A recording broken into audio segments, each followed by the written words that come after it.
Hi there, and thank you for joining us on this April edition of the Animal Services Pawcast.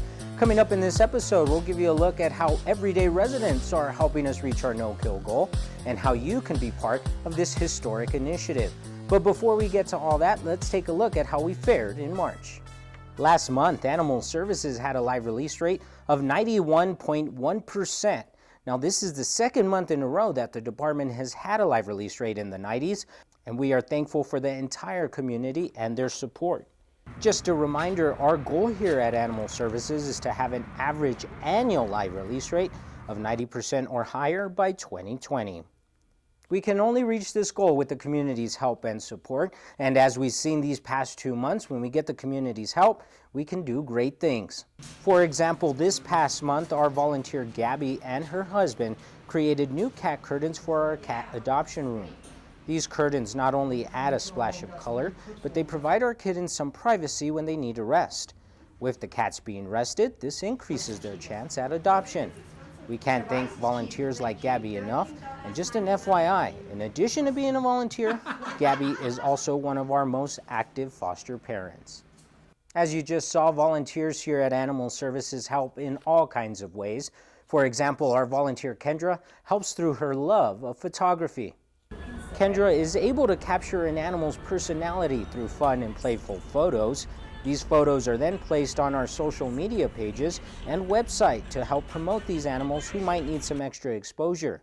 Kendra's work is another perfect example of how volunteers can use their talents to help find homes for our hundreds of shelter pets. One of the most common but important ways volunteers help is through customer matchmaking.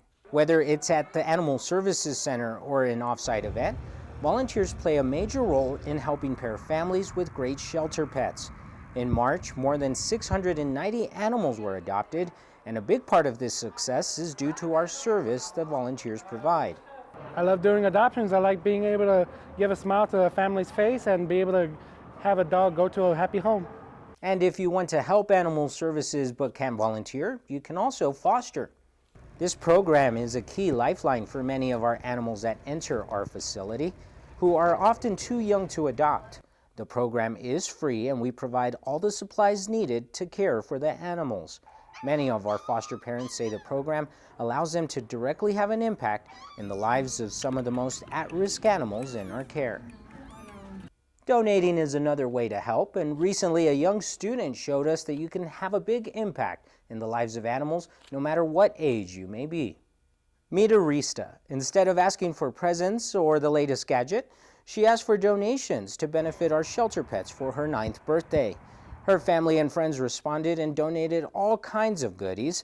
The news of her generosity made it back to her school, and then the school decided to hold a school-wide donation drive.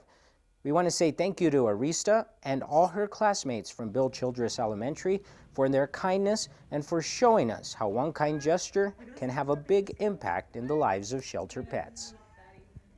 Well, that does it for us on this edition of the Animal Services Pawcast. We want to thank all our fosters, volunteers, adopters, donators, everyone who has helped us. And we also encourage everyone in the community to be involved with us because together we can save more lives.